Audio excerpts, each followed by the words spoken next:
Ne t'ai-je pas dit, Marthe, que si tu crois, tu verras la gloire de Dieu? Oui, chers frères et sœurs, aujourd'hui, nous sommes au 5e dimanche du temps de Carême. Et les textes liturgiques tournent autour du binôme mort et vie. Dieu qui donne la vie. Dieu qui ressuscite. Dieu qui donne la vie aux ossements desséchés. Mais je voudrais que nous puissions orienter notre méditation d'aujourd'hui sur un thème important qui ressort de l'Évangile, l'amitié. L'amitié de Jésus avec la famille de Lazare. Et dans ce texte, nous trouvons les 4 éléments essentiels qui forment une véritable amitié. L'amour, la proximité, la sincérité et la vie. Oui, chers frères et sœurs, dans cet évangile, on voit comment Jésus aime Lazare, comment Jésus aime les sœurs, la famille de Lazare. Quand Lazare tombe malade, les sœurs envoient quelqu'un dire, celui que tu aimes est malade. Et le texte dit, mais il aimait Marthe, sa sœur, ainsi que Lazare. Et à la fin, lorsque Jésus pleure, les gens disent, mais regardez comme il l'aimait. L'amour est l'élément essentiel de toute amitié.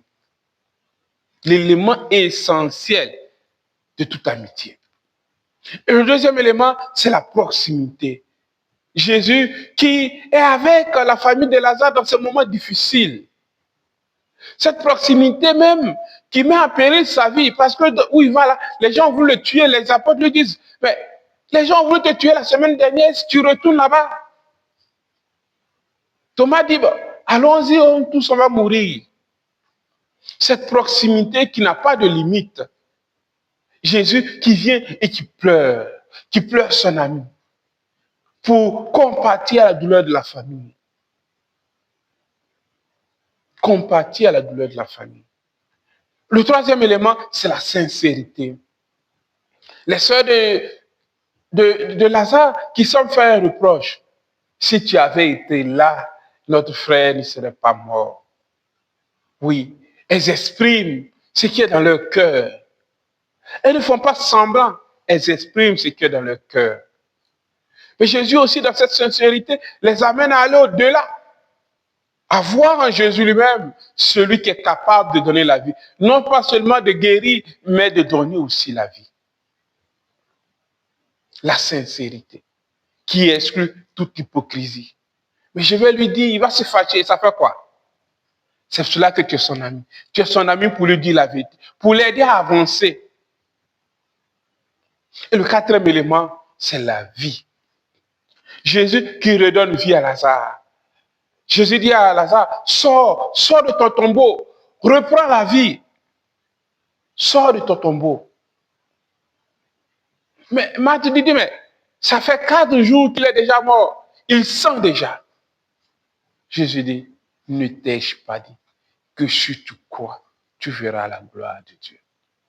Oui, chers frères et sœurs, notre amitié doit être basée sur ces 4 éléments. Et ce dernier élément est très important. Dans notre amitié, lorsque notre ami traverse des épreuves, où il est rejeté, où on garde son nom partout où on passe, quand tu dis que c'est son ami, même tu as honte. Tu veux te cacher parce qu'on dit ce qu'il a fait n'est pas bon.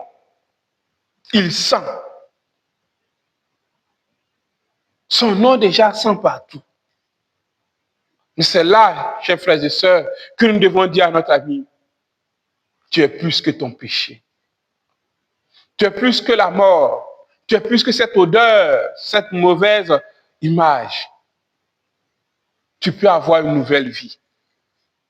Ne te décourage pas, bats-toi, croyons en Dieu. Convertis-toi. Le passé, tu ne peux plus rien changer. Tu peux changer le futur. Tu peux changer le futur.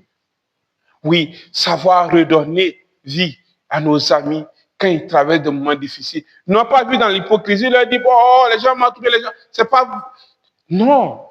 Leur dit la vérité, mais leur dit qu'ils sont plus que ce qu'ils ont fait, qu'ils sont plus que leur péché, qu'ils peuvent reprendre vie, qu'ils peuvent rattraper.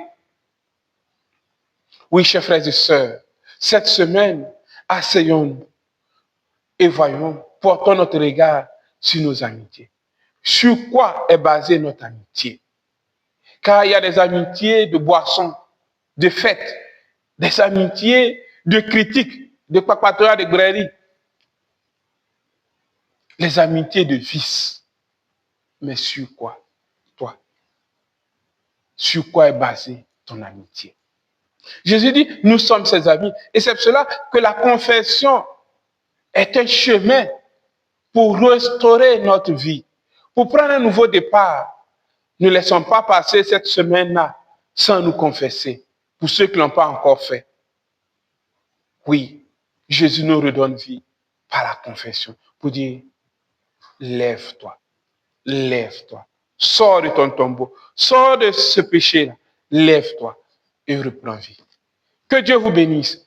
Bon dimanche à tous et à toutes. Et n'oubliez pas, si tu crois, tu verras la gloire de Dieu.